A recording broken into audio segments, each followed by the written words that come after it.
ওরা যায় মানে জঙ্গলের আরও ভেতরে, যে ওটা কী দেখার জন্য। গাছের নিচে কিছু মূর্তি, কিছু ফটো রাখা, আর সেখানে একটা টয়লেটের স্মেল, মানে বিভৎস টয়লেটের স্মেল, ঠিক আছে। বাট ও দেখছে যে কেউ একটা ওখান দিয়ে হাঁটাহাঁটি করছে টালির উপর দিয়ে।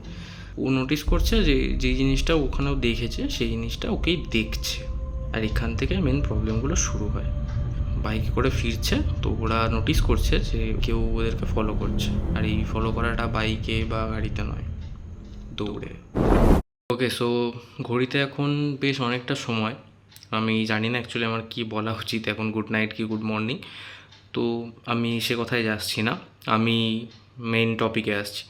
অ্যাকচুয়ালি রাহুল বেশ কিছুদিন ধরে আমাকে বলেছিল যে একটা গল্প করার জন্য। গল্পটা অ্যাকচুয়ালি সবাই জানে বন্ধুরা, বাট ও আমাকে বলেছিল যে ও ইউটিউবে ভিডিওটা করবে, তো সেই জন্যই মানে ও আমাকে বলেছিল গল্পটা বলতে, আর ও এটা ইউটিউবে পোস্ট করবে। তো আমি সেই ভিডিওতে আমি সেই কথাটাই বলছি অ্যাকচুয়ালি। তো ইনসিডেন্টটা হয়েছিল আমি যখন গ্র্যাজুয়েশনে ছিলাম কলকাতায়, তখন আমার বেশ কিছু বন্ধু ছিল। তো ওরা আসানসোল, কেউ সবাই মোটামুটি না সবাই নর্থ বেঙ্গল থেকে বিলং করতো। তো ওরা কলকাতায় এসেছিল, তো সেখান থেকে ওদের সাথে আমার বন্ধুত্ব, ওদের ফ্ল্যাটে যাওয়া, আড্ডা মারা, ঘুরতে যাওয়া কলকাতায়, সব কিছু। তো তাদের কাছ থেকে আমি একটা গল্প শুনেছিলাম, মানে এটা ওর একটা বন্ধু, মানে যেই বন্ধুটা আমাকে গল্পগুলো বলেছিল তার একটা বন্ধু এবং তার গল্প। তো গল্পটা হচ্ছে ভূতে। মানে জানি এটা অনেক হয়তো কন্ট্রোভার্সিয়াল বিষয়, কেউ মানবে কেউ মানবে না, কেউ বিশ্বাস করবে কেউ কেউ বিশ্বাস করবে না, বাট সেটা প্রত্যেকটা মানুষের একান্ত ব্যক্তিগত বিষয়, আমি সেই নিয়ে যাচ্ছি না। বাট যেটা ও ফিল করেছে, যেটা ও দেখেছে, সেটাই আমাকে বলেছে, আমি সেটাই বলছি। তো আমি নাম ডিসক্লোজ করছি না, জায়গার নাম ডিসক্লোজ করবো না, এটা আমি করতে পারবো না, কারণ জিনিসগুলো পার্সোনাল। তো আমি গল্পতে আসছি। গল্পতে মেন ক্যারেক্টার দুজন, আমার বন্ধুটা এবং আচ্ছা আমি বন্ধুটার নাম একটা নাম ধরে নিচ্ছি সুমন, আর তার একটা বন্ধু ছিল তার নাম ধরে নিচ্ছি কবির। তো সুমন আর কবির দুজন মিলে মানে জাস্ট বন্ধুরা যেমন হয়, 11-12-এর কথা এটা, তখন আর 11 কি 12-এ পড়তো সেই সময়কার কথা। তো দুজন মিলে ঘুরতে বেরিয়েছে একদিন, যেমন ছেলেরা বেরোয় বিকেলবেলা বা সন্ধ্যেবেলা হলে বাইক নিয়ে ঘুরতে।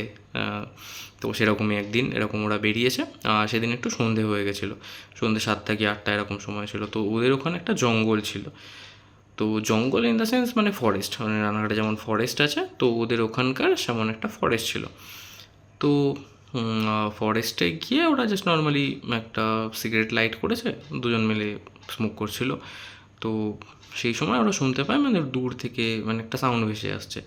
সাউন্ড ইন দ্য সেন্স যে এরকম নয় যে কোনো মিউজিক বা কোনো বক্স, সাউন্ড বক্সের আওয়াজ, এরকম নয়, মানে অ্যাকচুয়ালি একটা পুজো করা বা মন্ত্র এরকমের আওয়াজ। তো দে ওয়াজ লাইক কিউরিয়াস যে ওটা কী আমাদের জানতে হবে, যেমন হয় আর কি অল্প বয়সী ছেলেদের মধ্যে। তো ওরা যায় মানে জঙ্গলের আরও ভেতরে, যে ওটা কী দেখার জন্য। তো খানিকটা যাওয়ার পর ওরা কিছু দেখতে পায় না, বাট ওরা যেটা দেখতে পেয়েছিলো সেটা হচ্ছে অনেক পুরনো একটা গাছ, মানে যেমন বট গাছ, অশ্বত্থ গাছ খুব পুরনো হয়, সেরকম একটা গাছ।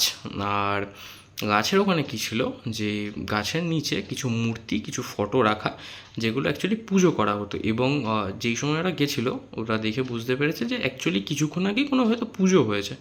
তো দে ওয়াজ লাইক চলো ঠিক আছে, এখানে কী বা পুজো করবে জঙ্গলের মধ্যে, হয়তো কিছু অত কেয়ার করেনি। বাট ওরা ভুলবশত একটা কাজ করে এসেছিলো সেখানে, যেটার জন্য তাদেরকে রিগ্রেট হয়তো পড়তে হয়েছে অনেকটা সময়। সেটা হচ্ছে ওরা ওখানে টয়লেট করে এসেছিলো একটা বন্ধু, যে সুমন ছিল সে। আর কবির জাস্ট হি ওয়াজ লাইক যে করিস না ভাই, ও এগুলো বিশ্বাস করতো, আর সুমন এগুলো অ্যাকচুয়ালি বিশ্বাস করতো না। তো কবির বলেছে ভাই করিস না করিস না, এটা ঠিক হচ্ছে না। তো সুমন ছাড় তো, যা হবে দেখা যাবে, এরকম একটা অ্যাটিটিউড।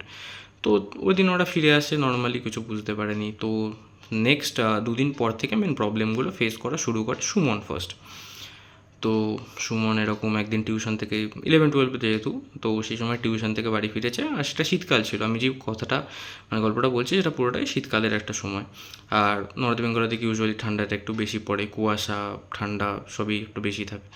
তো ও টিউশন থেকে ফিরেছে, টিউশন থেকে ফেরার পর ও মানে বুঝতে পারছে যে ওর যেই রুমটা, পার্সোনাল যে রুমটা, সেখানে একটা টয়লেটের স্মেল, মানে বিভৎস টয়লেটের স্মেল, ঠিক আছে। মানে ও অতটা কেয়ার করেনি, চলো ভেবেছে হয়তো রাস্তার ধারে ওদের বাড়ি, তো চলো ঠিক আছে, রাস্তার থেকে কোনো রকম হয়তো স্মেল আসছে, তো এরকম, তো অতটা কেয়ার করেনি ও। তো দেন চলো ঠিক আছে, দিন কেটে গেছে, সেদিন রাতটা কেটে গেছে, ও অত খেয়াল করেনি, চলো নেগলেক্ট করে দিয়েছে। দেন আফটার দ্যাট ডে বা সেদিনকের পরের দিন হয়তো খুব সম্ভবত, যে ও এরকম রাতে একদিন ও সিগারেট স্মোক করেছে, আর সেটা ব্যালকনিতে গিয়ে রুমের বাইরে। তো ও সিগারেটটা লাইট করেছে, নর্মালি স্মোক করছিল, ফোন দেখছিল। তো ও এরকম করতে করতে দেখছে ওদের বাড়ির উল্টো দিকে যে রাস্তাটা, তার দুটো বাড়ি পরে একটা টালির বাড়ি আছে। মানে আগেকার দিনে যে টালি, হয়তো মাটির যে টালিগুলো, সেরকম চাল দিয়ে একটা বাড়ি। তো ইউজুয়ালি সেটার উপর কেউ উঠতে পারে না বা ওঠা যায় না বা কেউ ওঠে না, এটাই আমরা ধরে নিতে পারি। বাট ও দেখছে যে কেউ একটা ওখান দিয়ে হাঁটছে, হাঁটাহাঁটি করছে টালির উপর দিয়ে। আর ও দেখে একটু ভয়ই পেয়েছিল, বাট ও যেহেতু ও বিশ্বাস করতো না এই জিনিসগুলো, তো অতটা মানে গুরুত্ব দেয়নি।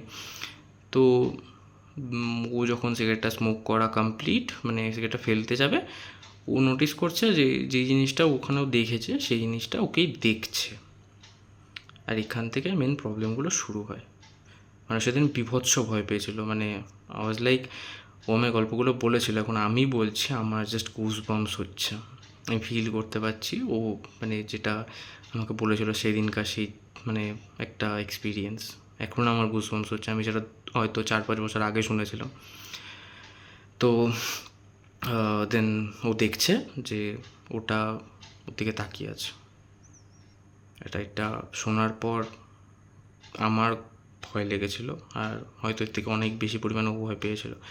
তো ও জাস্ট তড়িঘড়ি করে ব্যালকনি থেকে রুমে চলে আসে, আর রুমে এসে দরজা বন্ধ করে শুয়ে পড়ে। এই দিনটাও কেটে গেল, বাড়িতে ওরা কিচ্ছু জানায়নি। দেন আবার একদিন সুমন আর কবির দুজন মিলে বেরিয়েছে বাইকে করে ঘুরতে।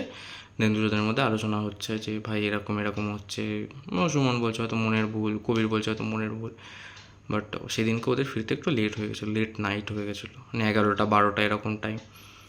তো হাই রোড দিয়ে ফিরছিল, খুব কুয়াশা রাস্তায়, ঠান্ডার দিন। তো ওরা বাইকে করে ফিরছে, তো ওরা নোটিস করছে যে ওরা বাইক চালাচ্ছে, বাট যে মিরর থাকে বাইকের, ওখানে দেখতে পাচ্ছে যে কেউ ওদেরকে ফলো করছে। আর এই ফলো করাটা বাইকে বা গাড়িতে নয়, দৌড়ে বাইকের পেছনে। আর এই জিনিসটা আমি বুঝতে পারছি, যদি কেউ ইম্যাজিন করে তার কেমন লাগতে পারে, যে তুমি বাইক চালাচ্ছ, দুটো বন্ধু বাইক চালাচ্ছে, আর ওরা মিররে দেখতে পাচ্ছে কেউ ওদের দৌড়ে ফলো করছে। একটা বাইককে ইউজুয়ালি কেউ দৌড়ে কম্পিট করতে পারে না, বাট ওরা দেখেছে যে করছে একদম পেছনে। আর ওরা যত জোরে বাইক চালাচ্ছে, ঠিক তত জোরেই ওই জিনিসটা ওদেরকে ফলো করছে।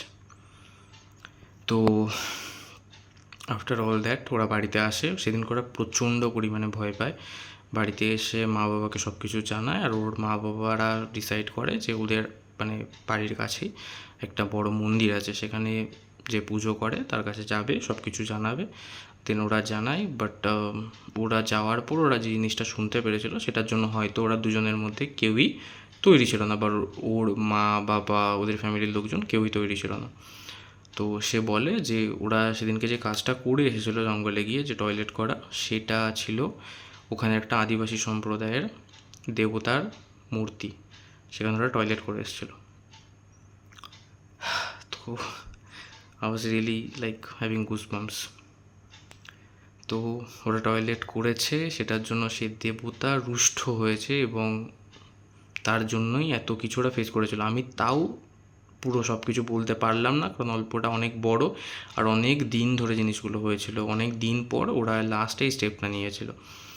তো আমি বলতে গেলে হয়তো অনেক বড় হয়ে যাবে, তো সেই জন্য আমি বলছি না, আমি এইটুকুনি বললাম। দেন তারপরে ওরা রেমেডিস করে, তারপর থেকে সব জিনিসগুলো ঠিকঠাক হয়। তো এটাই ছিল গল্প। আমি তাও ছোটো করে বলেছি, আমি পুরোটা বলতে পারিনি ইন ডিটেল। যদি কোনো দিন সময় হয় আমি বলবো নিশ্চয়ই। Thank you.